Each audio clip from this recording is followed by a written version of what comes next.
Hello students, welcome to our channel simply mathematical. तो आज की इस वीडियो में हम सॉल्व करेंगे exercise 7.10 from problem number 1 to 4। ठीक है, अब ये प्रॉब्लम बेस्ड है सब्स्टिट्यूशन मेथड पर। ठीक है, सब्स्टिट्यूशन मेथड आपको यहाँ पर यूज़ करना है, पर यहाँ पर जो इंटीग्रल है वो है डेफिनेट इंटीग्रल। ठीक है, तो यहाँ पर इनडेफिनेट इंटीग्रल नहीं है, यहाँ पर डेफिनेट इंटीग्रल है, तो उसके लिए हमें सब्स्टिट्यूशन मेथड यूज़ करना है। अब एक्सरसाइज 7.9 में आपने स्टेप 1 स्टेप 2 सॉल्व किया था। ठीक है, स्टेप 1 था, फिर स्टेप 1 जब आप सॉल्व करते हो तब आप दूसरे स्टेप 2 की ओर बढ़ते हो और सॉल्व करते हो इंटीग्रल। तो यहाँ पर आपको वो नहीं करना है। ठीक है, तो यहाँ पर आपको एक डायरेक्ट मेथड यूज़ करना है जो मैं बताऊँगा यहाँ पे जब हम सॉल्व करेंगे ये प्रॉब्लम्स 1 to 4। ठीक है, अब सब्स्टिट्यूशन मेथड तो आपने पहले एक्सरसाइज 7.2 में सॉल्व किया है, तो वही आपको यहाँ पर यूज़ करना है। ठीक है, और यहाँ पर एक एक्स्ट्रा कंडीशन है कि यहाँ पर इनडेफिनेट इंटीग्रल नहीं है, यहाँ पर डेफिनेट इंटीग्रल है। ठीक है, तो शुरू करेंगे प्रॉब्लम 1। क्वेश्चन क्या है देखते हैं। Evaluate the integrals in exercises 1 to 8 using substitution. ठीक है, तो फर्स्ट प्रॉब्लम क्या है यहाँ पर, integral from 0 to 1 x divided by x square plus 1 dx। ठीक है, ये मेथड है, सॉरी ये प्रॉब्लम है। अब यहाँ पर सॉल्यूशन हम शुरू करेंगे। तो पहले हम क्या करेंगे, इस इंटीग्रल को i कह देंगे यहाँ पर। ठीक है, let i be equal to integral from 0 to 1 x divided by x square plus 1 dx। ठीक है, तो अब अगर हम यहाँ पे सब्स्टिट्यूशन मेथड लगाए तो हमको ये जो क्वांटिटी है वो सब्स्टिट्यूट करना है। अब क्यों सब्स्टिट्यूट करना है, क्योंकि इसका डेरिवेटिव अगर आप देखो तो वो क्या है 2x। यहाँ पर 2 नहीं है, पर यहाँ पर x है, तो जो 2 है वो हम एडजस्ट कर सकते हैं यहाँ पर। ठीक है, तो आपने तो सब्स्टिट्यूशन मेथड पहले किया है तो वैसे ही आपको यहाँ पर करना है। ठीक है, तो put x square plus 1 equal to t. ठीक है, तो इसका डेरिवेटिव क्या है 2x dx is equal to d t. तो अब यहाँ पर हम ये जो इंटीग्रल है वो कैसे लिखेंगे, 0 to 1 1 by x square plus 1 x d x. ठीक है, तो यहाँ से अब हमें क्या सब्स्टिट्यूट करना है, एक्स डी एक्स, तो इसको हमें लिखना है एक्स डी एक्स सिर्फ, मतलब कि ये जो 2 है वो हमें यहाँ पर लाना है। ठीक है, तो x d x is equal to d t by 2। अब यहाँ पर एक नया कॉन्सेप्ट आपको लगाना है और वो है चेंजिंग ऑफ द लिमिट्स। ये जो लिमिट्स है 0 to 1 वो किसके लिमिट्स है, वेरिएबल x के लिमिट्स है यहाँ पर। ठीक है, अब यहाँ पर हमने एक नया वेरिएबल लाया है t, तो अब उसके करस्पॉन्डिंग हमें लिमिट्स फाइंड करने हैं। ठीक है, x के लिमिट्स तो 0 to 1 है, अब हमको t के लिमिट्स फाइंड करने हैं। तो when x is equal to 0, ठीक है, तो लोअर लिमिट हम पहले लेंगे यहाँ पर। When x is equal to 0, t का वैल्यू क्या होगा वो हमें फाइंड करना है। तो substitute x equal to 0 here, तो 0 square plus 1 is equal to t, मतलब कि 1 इज इक्वल टू टी। ठीक है, अब हमें क्या मिल गया है, when x is equal to 0 t is equal to 1। ठीक है, तो t का लोअर लिमिट क्या होगा 1, क्योंकि x equal to 0 lower limit था। ठीक है, अब हम क्या करेंगे, when x is equal to the upper limit, मतलब कि 1, तो यहाँ पर अगर हम वो सब्स्टिट्यूट करें तो हमको क्या मिल जाएगा 1 स्क्वायर, ठीक है, plus 1 is equal to t. तो यहाँ से हमें मिल जाएगा 1 square is 1 plus 1 is equal to t, तो उसका मतलब है 1 plus 1 is 2 is equal to t, और यहाँ से हमें मिल जाएगा t इज इक्वल टू 2। तो अपर लिमिट अब टी के वेरिएबल में क्या बन गया है 2। ठीक है, तो यही बस हमको फाइंड करना है, इजी मेथड है।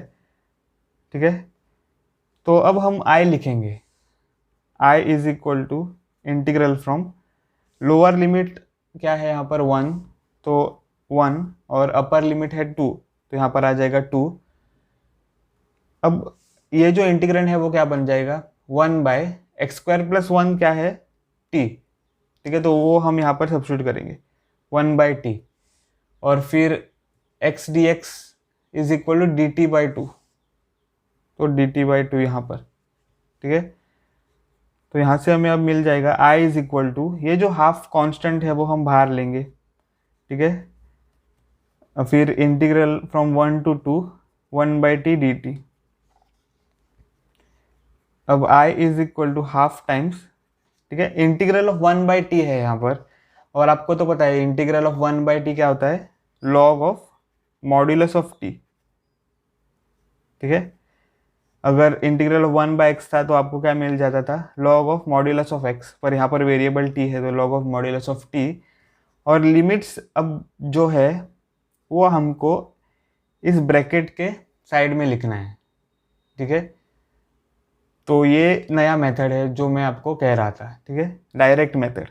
पहले आप क्या करते थे, स्टेप 1 करते थे जिसमें आप सिर्फ इनडेफिनेट इंटीग्रल इवेल्युएट करते थे। ठीक है, integral of 1/t log modulus of t। फिर स्टेप 2 करते थे, और उस स्टेप 2 में आप ये जो डेफिनेट इंटीग्रल्स के लिमिट्स है वो आप सब्स्टिट्यूट करते थे। ठीक है, पर आपने यहाँ पर क्या किया है, डायरेक्टली इनडेफिनेट इंटीग्रल यहाँ पर लाया है log of modulus of t, और जो लिमिट्स है वो अपने ब्रैकेट्स के साइड में लिख दिए है। ठीक है, तो आपको ये डायरेक्ट मेथड ऐसे यूज़ करना है। तो अब यहाँ से आपको क्या मिल जाएगा, i is equal to half times log of modulus of 2, मतलब कि log of modulus of the upper limit minus log of modulus of the lower limit, मतलब कि 1।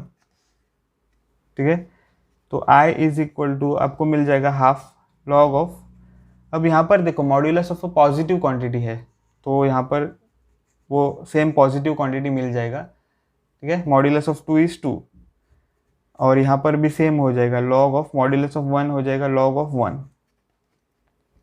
ठीक है, तो यहाँ से हमको क्या मिल जाएगा, i is equal to half times log of 2 minus, अब लॉग ऑफ 1 आपको पता है 0 है।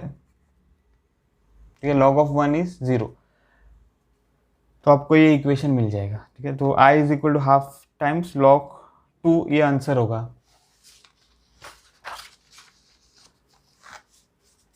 i is equal to half times log 2। ठीक है, तो इतना आसान है ये प्रॉब्लम्स सॉल्व करने के लिए। अब हम सॉल्व करेंगे प्रॉब्लम 2। ठीक है, तो प्रॉब्लम 2 में क्वेश्चन क्या है, इंटीग्रल 0 to π/2 और रूट ऑफ साइन 5 फिर multiplied by cos raise to 5 d5। ठीक है, अब यहाँ पर पहले तो हम जो let i equal to integral from 0 to π/2 लिखना है वो लिखेंगे। लेट i भी equal to integral from 0 to π/2 root of sine 5 cos raise to 5 d5। ठीक है, अब यहाँ पर देखो आप cos रेज़ टू 5 है यहाँ पर, और वैसे तो आप इसको डायरेक्टली इंटीग्रेट नहीं कर पाओगे, आप देख सकते हो यहाँ पर डायरेक्टली तो इंटीग्रेट ये नहीं हो पाएगा, डिफ़िकल्ट होगा। तो आपको एक यहाँ पर कुछ सिंप्लीफिकेशंस करना है। ठीक है, मतलब कि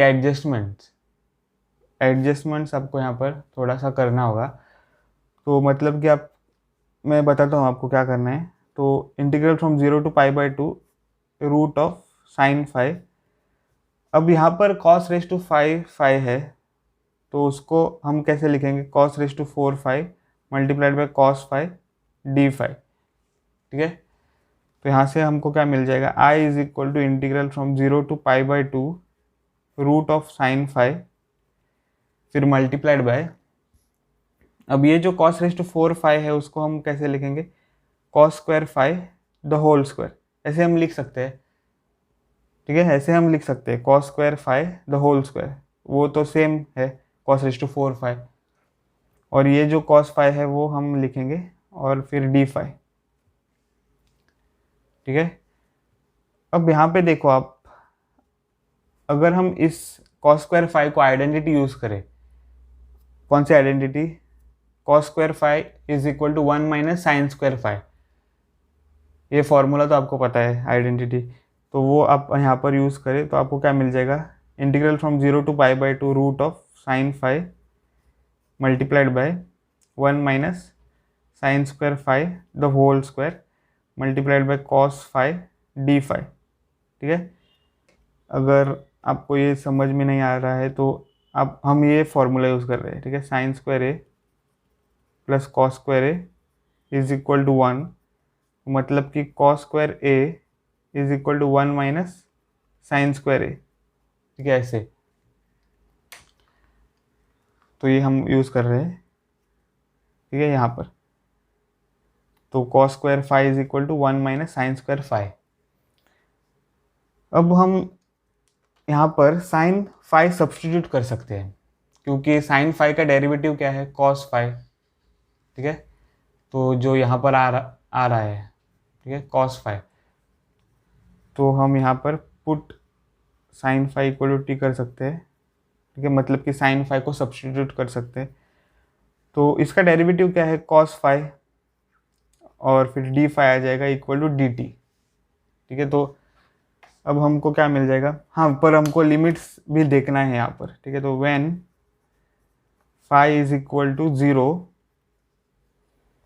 व्हाट इज टी, तो T is equal to sine five, पर फाइव है 0 यहाँ पर, तो साइन ऑफ 0 मिल जाएगा एंड विच इज़ 0। ठीक है, और फिर हम क्या करेंगे, five is equal to pi by two, so T is equal to sine pi by two आ जाएगा यहाँ से, और साइन पाई बाई टू क्या होता है, 1।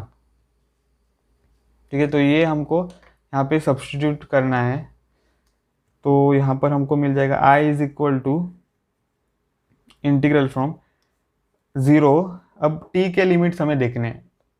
ठीक है, t is equal to 0 to t equal to 1, तो 0 टू 1, फिर root of sine five which is t। ठीक है, यहाँ पर, और multiplied by 1 minus sine five is t, तो टी स्क्वायर मिल जाएगा द होल स्क्वायर, और फिर multiplied by cos five d five है, तो यहाँ से हमको वो क्या मिल जाएगा, डी टी। ठीक है, ऐसे, तो ये सिंप्लीफाई हो जाएगा, इंटीग्रल फ्रॉम 0 टू 1,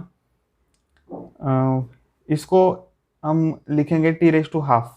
ठीक है, root of T is T raise to half, फिर multiplied by 1 minus T square the whole square है यहाँ पर, तो a minus B the whole square formula use करेंगे, तो यहाँ पर हमें मिल जाएगा 1 square which is 1 minus 2ab, मतलब कि 2 टाइम्स 1 टाइम्स टी स्क्वायर, उसका मतलब है 2t स्क्वायर, और प्लस b स्क्वायर, तो t square the whole square, मतलब कि t रेज टू 4 dt। ठीक है, ऐसे हमें मिल जाएगा। तो यहाँ से अब हमें मिलेगा इंटीग्रल फ्रॉम 0 टू 1, ये जो t रेज टू हाफ है वो इस ब्रैकेट को हम मल्टीप्लाई करेंगे, तो हमें मिल जाएगा t raise to half minus 2t square multiplied by t raise to half. ठीक है, plus t raise to half multiplied by t raise to 4 dt। ठीक है, तो यहाँ से अब हमें मिल जाएगा i is equal to integral from 0 to 1 t raise to half minus 2 times t raise to, यहाँ पर जो पावर्स है वो ऐड हो जाएंगे, तो 2 plus half is 5/2 plus t raise to half plus 4 क्या है, 9/2। ठीक है, और dt, ऐसे हमें मिलेगा। ठीक है, तो अब इसे हम इंटीग्रेट करेंगे और लिमिट्स जो है वो ब्रैकेट के साइड में लिख देंगे।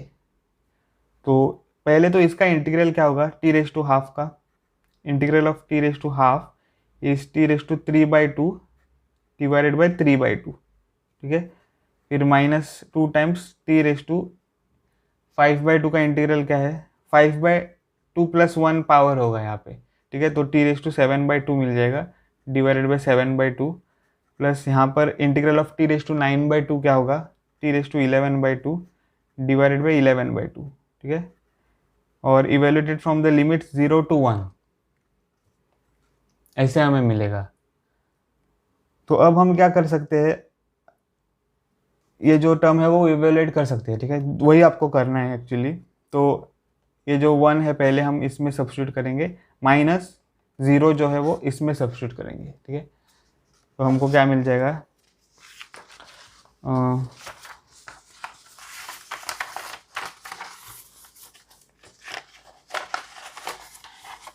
I इज इक्वल टू 1/3/2, ठीक है। पहले 1 करेंगे सब्स्टिट्यूट, तो 1/3/2 divided by 3/2 minus 2 times 1/7/2 divided by 7/2, और फिर प्लस 1/11/2 डिवाइडेड बाई 11/2, और माइनस अब 0 सब्स्टिट्यूट करेंगे इसमें, तो 0/3/2 डिवाइडेड बाई 3/2 ब्रैकेट डाल देंगे, तो माइनस 2 टाइम्स 0/7/2 डिवाइडेड बाई 7/2 इसमें, प्लस इसमें डालेंगे अब 0, तो 0/11/2 डिवाइडेड बाई 11/2, ठीक है। तो ऐसे हमें मिल जाएगा। अब यहाँ पर आप देख सकते हो कि ये सिंप्लीफाई हो जाएगा, जैसे 1/3/2 is 1 divided by 3/2 minus 2 times 1/7/2 is 1, तो 2 ही बचेगा यहाँ पर divided by 7/2, plus 1/11/2 is 1 divided by 11/2, और यहाँ से हमें क्या मिल जाएगा 0, ये तो 0 हो जाएगा, माइनस ये भी 0 हो जाएगा, प्लस ये भी 0 हो जाएगा। तो यहाँ से हमें क्या मिल जाएगा, I इज इक्वल टू 1/3/2 हो जाएगा 2/3, माइनस 2 डिवाइडेड बाई 7/2 हो जाएगा 2/7 मल्टीप्लाइड बाई 2, और प्लस 1/11/2 हो जाएगा 2/11, ठीक है। और फिर माइनस 0 प्लस 0 इज 0, यहाँ से हमें मिल जाएगा I is equal to 2/3 minus 4/7 plus 2/11। अब ये हमें सिंप्लीफाई करना है। अब एलसीएम यहाँ पर हमें लाना है, तो एलसीएम क्या होगा, 3, 7 और 11 का जस्ट मल्टीप्लाई करेंगे, ठीक है, क्योंकि सारे जो नंबर्स है यहाँ पर वो प्राइम नंबर्स है। तो 3 multiplied by 7 is 21 multiplied by 11, ठीक है। तो 21 multiplied by 11 is 1 times 1 is 1, 1 times 2 is 2, plus 1 times 1 is 1, 1 times 2 is 2, तो 1 प्लस 1, ठीक है। फिर 2 प्लस 1 इज़ 3 और 2। तो यहाँ पर हमको एलसीएम क्या मिल गया है, 231। तो पहले तो 3 को हमें मल्टीप्लाई करना है 77, ठीक है, 77, 7 मल्टीप्लाइड बाई 1, और यहाँ पर भी हो जाएगा 77 multiplied minus 4/7 multiplied by 33 multiply करना है, फिर प्लस यहाँ पर हमें 21 मल्टीप्लाई करना है, ठीक है। तो यहाँ से हमें क्या मिल जाएगा, I is equal to 77 times 2, देखते हैं क्या है, 7 times 2 is 14, 1, 7 times 2 is 14 plus 1, 154, ठीक है, divided by 231 minus 33 divided by 4 क्या है, तो 3 times 4 is 12, 4 times 3 is 12 plus 1, 132, और ये होगा 231, फिर plus 21 times 2 is 42 divided by 231, ठीक है। यहाँ से हमें क्या मिल जाएगा, I is equal to 154 minus 132 plus 42 divided by 231। तो I is equal to 154 plus 42 क्या है, 4 प्लस 2 इज 6, 5 प्लस 4 इज 9 और 1, तो 196 माइनस 132, डिवाइडेड बाई 231, तो वो हो जाएगा I is equal to 196 minus 132, यहाँ पर करेंगे 6 minus 2 is 4, 9 minus 3 is 6, 1 minus 1 is 0, तो 64 डिवाइडेड बाई 231, ठीक है, ये आंसर हमें मिल जाएगा। ठीक है, तो प्रॉब्लम 2 हमने सॉल्व कर दिया है। अब हम सॉल्व करेंगे problem 3।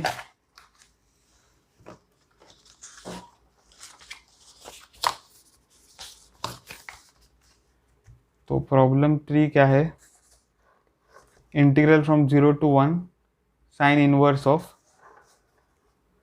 2x divided by 1 plus x square dx। ठीक है, तो सॉल्यूशन, अब यहाँ पर आप ये जो टर्म है उसको कहीं ना कहीं पर देखा होगा, इसको sign inverse of 2x divided by 1 plus x square. ठीक है, 11th क्लास में आपने ये टर्म देखा होगा। तो अगर हम इस x को tan थीटा सब्स्टिट्यूट करें, ठीक है, इस x को अगर हम tan थीटा सब्स्टिट्यूट करें तो आपको क्या मिल जाएगा, 2 tan theta divided by 1 plus tan square theta, और वो होगा 2 साइन 2 थीटा। ठीक है, साइन 2 थीटा होगा वो, और फिर साइन इनवर्स और साइन कैंसिल हो जाएगा और आपको सिर्फ क्या मिलेगा, 2 थीटा। तो वैसे आपको ये सिंप्लीफाई करना है। ठीक है, और जो tan थीटा आपने x सब्स्टिट्यूट किया है या फिर x को tan थीटा सब्स्टिट्यूट किया है तो dx equal to sec square theta D theta मिल जाएगा। तो फिर यहाँ पर 2 theta times sec square theta मिल जाएगा इस इंटीग्रेंड के बजाय। ठीक है, तो आप वो सिंप्लीफाई कर सकते हो और इंटीग्रेट कर सकते हो। तो पहले तो आपको ये जो इंटीग्रल है उसको लिखना है I, तो let I be equal to 0 to 1 sine inverse of 2x divided by 1 plus x square dx। ठीक है, तो पहले तो put x is equal to tan theta, ये सब्स्टिट्यूशन है, तो dx is equal to sec square theta D theta. ठीक है, और फिर यहाँ पर लिमिट्स भी हमें देखने हैं, तो when x is equal to 0 what is theta, तो 0 is equal to tan theta ऐसे मिल जाएगा, और tan theta is equal to 0, मतलब कि ये तो सेम है। ठीक है, तो यहाँ पर थीटा इज इक्वल टू 0 मिल जाएगा। ठीक है, tan ऑफ 0 इज 0, तो थीटा क्या होगा यहाँ पर 0। हाँ, tan ऑफ पाई भी 0 है, tan ऑफ 2 पाई भी 0 है, पर यहाँ पर हमें स्टैंडर्ड वैल्यू जो है वो यहाँ पर लेना है हमें। ठीक है,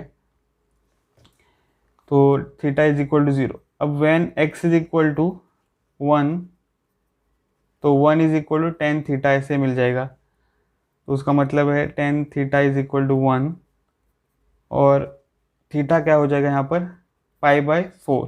ठीक है, 45 डिग्रीज। तो बस ये हमें सारे जो वैल्यूज है वो सब्स्टिट्यूट करने हैं इंटीग्रल में। तो I is equal to integral from 0 to 1, जब x होता है तब थीटा क्या है पाई बाय 4, तो यहाँ पर अपर लिमिट पाई बाय 4 होगा। अब sine inverse of 2 times x, so which is tan theta, फिर divided by 1 plus x square, तो मतलब कि 1 प्लस tan स्क्वायर थीटा। ठीक है, मल्टीप्लाइड बाय dx क्या है, sec square theta D theta. तो फिर यहाँ से हमें क्या मिल जाएगा, I is equal to integral from 0 to pi by 4, और फिर sine inverse of 2 tan theta divided by 1 plus tan square theta. जैसे मैंने बताया कि आपने 11th क्लास में ये फॉर्मूला स्टडी किया है। ठीक है, तो sine inverse of 2 tan theta divided by 1 plus tan square theta is nothing but sine 2 theta, फिर multiplied by sec square theta D theta.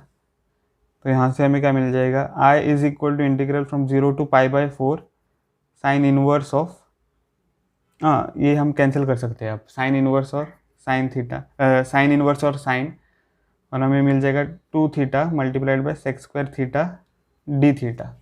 ठीक है, तो यहाँ से हमें मिल जाएगा I इज इक्वल टू, ये जो कांस्टेंट है 2 वो बाहर ले सकते हैं, फिर multiplied by 0 to pi by 4 theta times sec square theta D theta, ठीक है। तो यहाँ से अब हमें क्या सिलेक्ट करना है, ये तो प्रोडक्ट ऑफ टू फंक्शंस है यहाँ पर, ठीक है। तो यहाँ से हमें फर्स्ट और सेकंड फंक्शन सिलेक्ट करना है। तो लायट रूल देखना है हमें। अब ये जो थीटा है वो क्या है, अलजेब्राइक फंक्शन, और सेक स्क्वायर है ट्रिग्नोमेट्रिक फंक्शन। यहाँ पर जो अलजेब्राइक फंक्शन है वो ट्रिग्नोमेट्रिक फंक्शन के पहले आता है। तो यहाँ पर तो थीटा होगा फर्स्ट फंक्शन और सेक स्क्वायर होगा सेकेंड फंक्शन, ठीक है।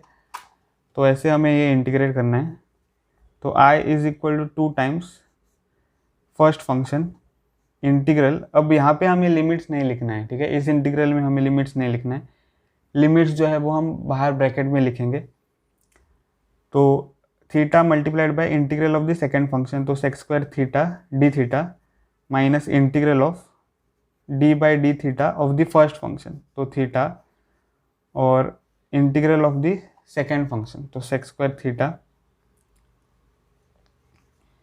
और फिर डी थीटा। और यहाँ पर हमें लिमिट्स लिखने हैं, ठीक है, 0 टू पाई बाय 4। तो जो बाहर का ब्रैकेट है, सबसे बाहर जो ब्रैकेट है उसके साइड में हमें लिमिट्स लिखने हैं, ठीक है। तो अब हमें क्या मिल जाएगा, i is equal to 2 times theta multiplied by integral of sec square theta क्या होगा, tan theta, minus integral of d theta, theta क्या है d by D theta of theta क्या है 1, ठीक है। Derivative of theta with respect to theta is 1 multiplied by integral of sec square theta is tan theta और d theta, और बाहर bracket के क्या है लिमिट्स, तो 0 टू पाई बाय 4 ऐसे। तो अब हम क्या करेंगे, ये जो ब्रैकेट है वो सिंप्लीफाई करेंगे। तो यहाँ पर हमें ये इंटीग्रेट करना है, ठीक है। तो यहाँ पर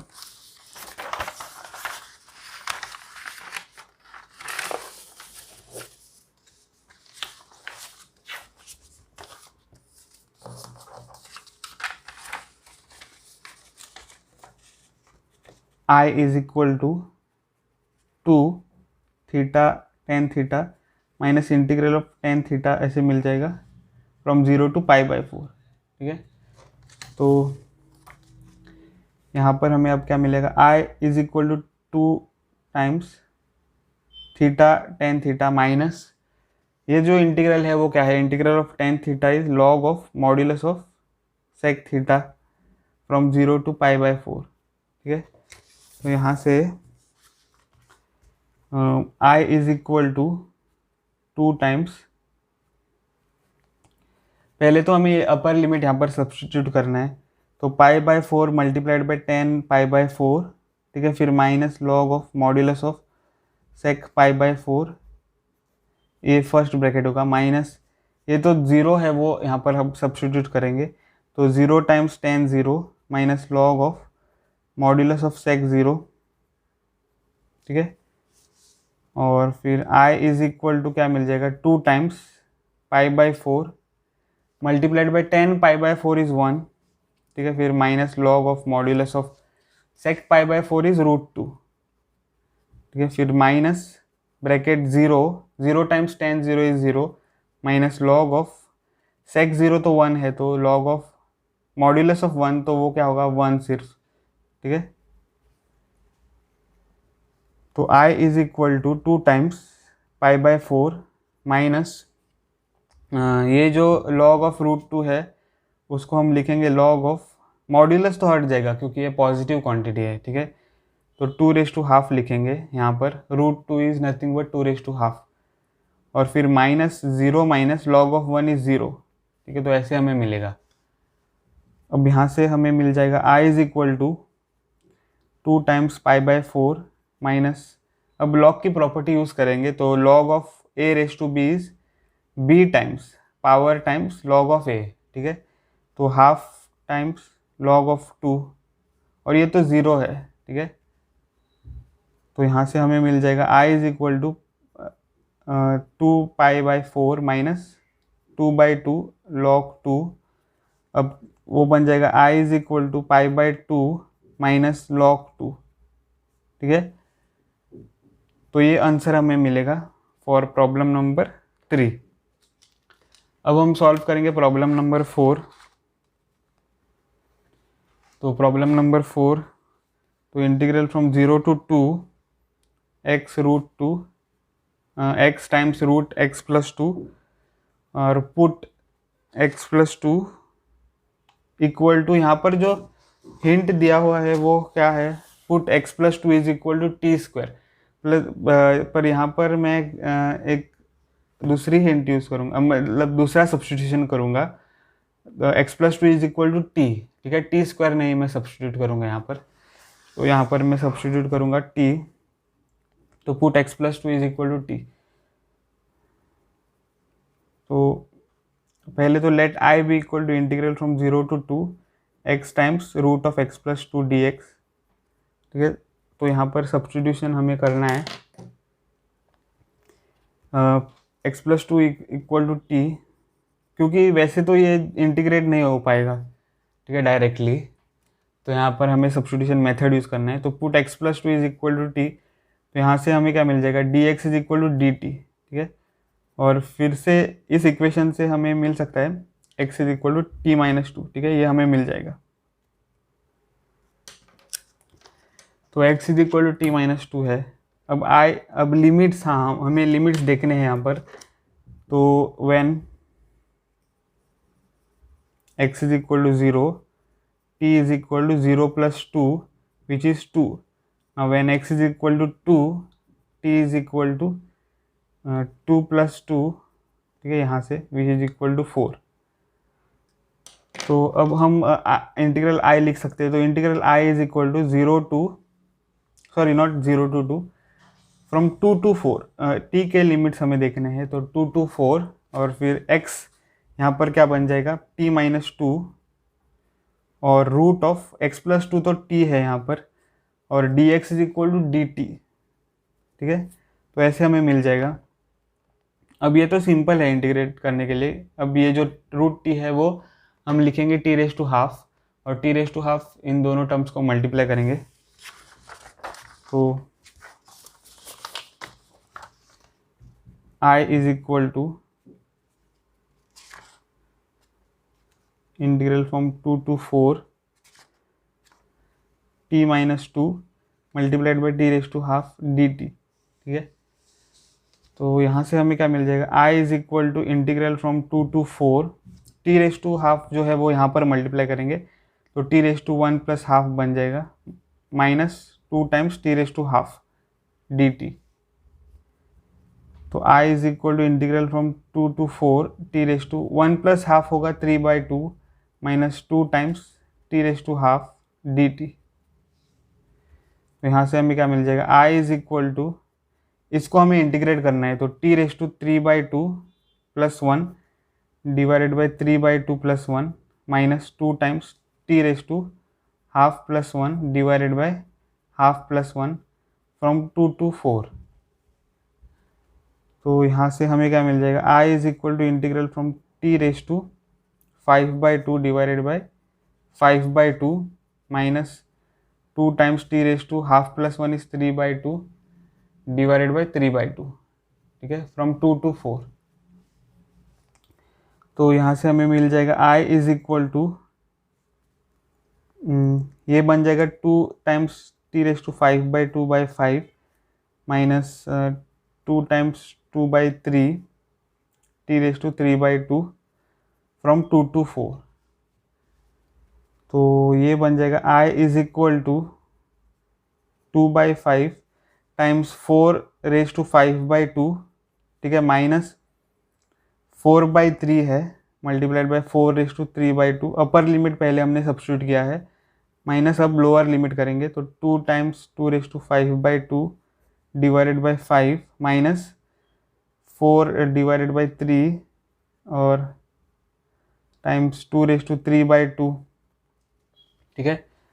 तो अब i is equal to 2/5 times 4 raise to half the whole raise to 5 minus 4/3 4 raise to half the whole raise to 3 और फिर minus 2 times 2 raise to half raise to 5/5 और -4/3 2 raise to half the whole raise to 3 okay,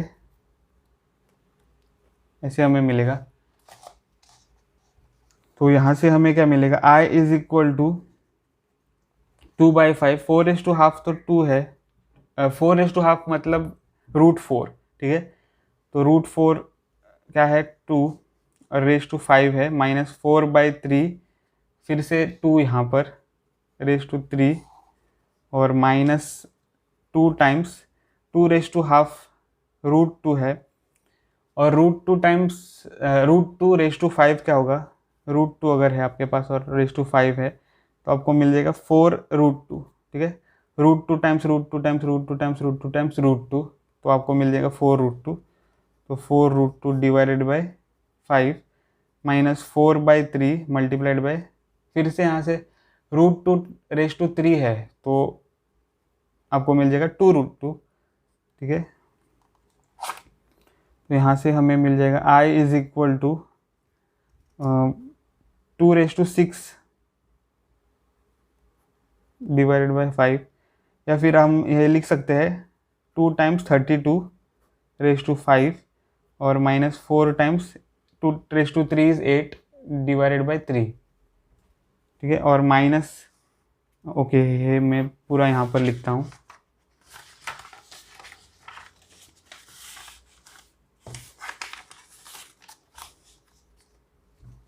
तो I is equal to 30, हाँ ये 32 है, times 2 is 64 मिल जाएगा divided by 5 -2 raise to 3 is 8 times 4 is 32 divided by 3 और माइनस यहाँ से 4 टाइम्स 2 इज 8 √2 डिवाइडेड बाय 5 और -4 टाइम्स 2 इज 8 डिवाइडेड बाय 3 √2, ठीक है, ऐसे हमें मिल जाएगा। तो ये क्या बन जाएगा, 64 डिवाइडेड बाय 5 -32 डिवाइडेड बाय 3, तो 64 टाइम्स 3 -32 टाइम्स 5 डिवाइडेड बाय 15, ठीक है, क्रॉस मल्टीप्लिकेशन। और यहाँ पर भी सेम हम करेंगे, 3 times 8 is 24 √2 -8 times 5 is 40 √2 divided by 15, ऐसे हमें मिल जाएगा। और फिर I is equal to 64 times 3 क्या होगा, 4 times 3 is 12, 6 times 3 is 18 plus 1 is 192, ये मिल जाएगा। -32 मल्टीप्लाइड बाय 5 क्या होगा,